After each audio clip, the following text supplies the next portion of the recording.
All right, before we get into Cassie's a-hole. Ooh, good morning, everybody. All right. Before we get into Cassie's a-hole, I wanted to play this mainly because it's from Kentucky and I'm from Kentucky, and it absolutely cracked me up. And I love the beauty and the innocence and the honesty of kids, especially toddlers, right? So the headline reads, "When adults stay silent, toddler shows police where the fugitive is hiding." So cops show up at this house trying to find a fugitive. Nobody wants to snitch. Nobody wants to say where, but the toddler does. Here's the news story.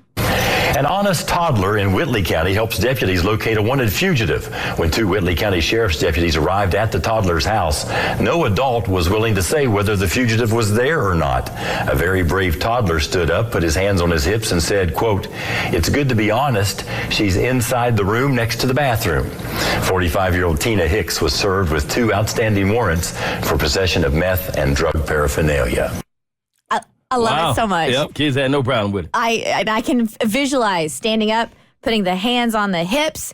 It's good to be honest, and literally pointed to make sure they knew she's in that room right there. Right there. That's funny. Now, you know the family wasn't happy. Not at all. Like, what do we tell you about snitches?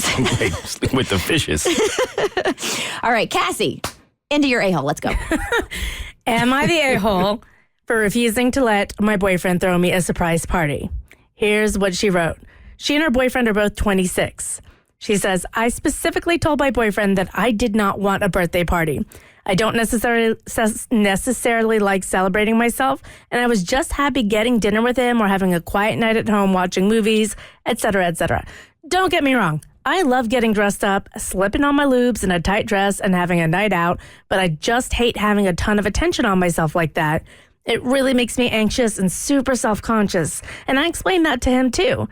His response was always something along the lines of, "Okay, babe, you got it." So I figured he got the message. Fast forward to today, my birthday.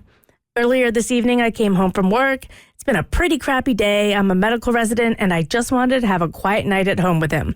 I stopped and picked up some food from our favorite restaurant, figured I'd surprise him, and as you may be able to tell, I was the one who was surprised when I opened my apartment door and was greeted by at least 30 people. 30 people. 30. Holy moly. That's a lot. In retrospect, I probably should have reacted more graciously, but it had been a historically awful day.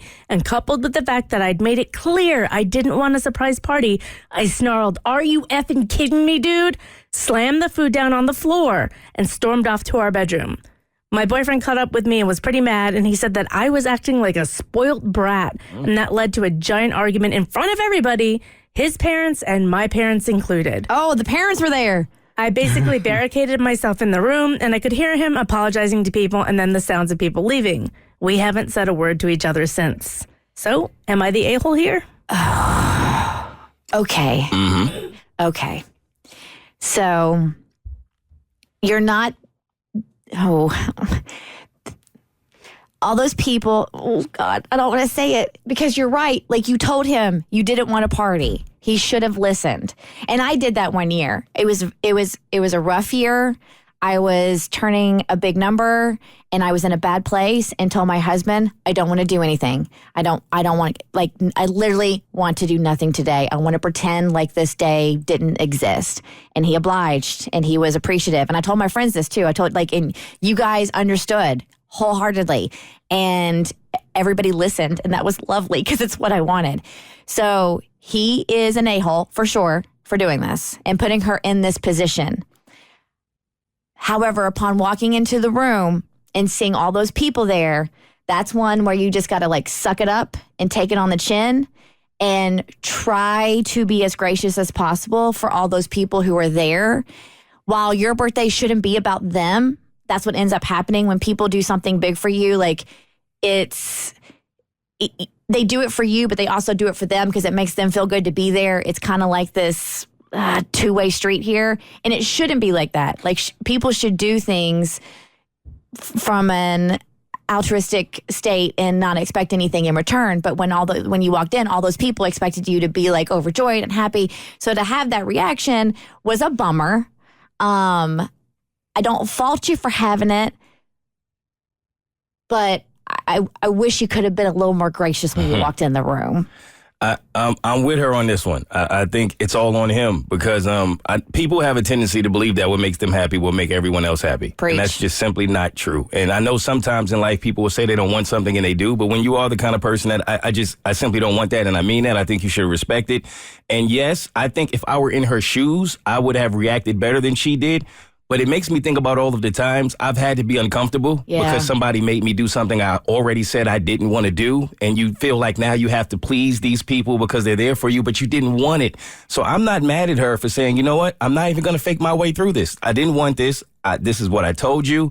And now, if my mama was there, I wouldn't have been able to act like that. I couldn't have just stayed in the room. I was coming about that room. But I respect the fact that she stood on her feelings, and that's not what she wanted. Man, I'm going everyone sucks here. Boyfriend's awful for planning that and not listening to her, and she's awful. I guess she had a bad day. But these people showed up because they love you, and then your anger and being upset was not only taken out on your boyfriend, it was taken out on the people who love you the most, all of them. Like, I think, Kristen, you said it. You got to take it on the chin and then take it up with your boyfriend later. Yeah. Oh, man. I can picture myself in the apartment right now experiencing that, and it blows. Oh, no. You have 30 friends who like you enough to show up to celebrate your birthday. It must be so hard. The Bert Show. Like what you just watched, you can get more of The Bert Show on your favorite podcast platform. Wherever you listen to your podcast, you can find us. I don't know what any of these buttons do, by the way.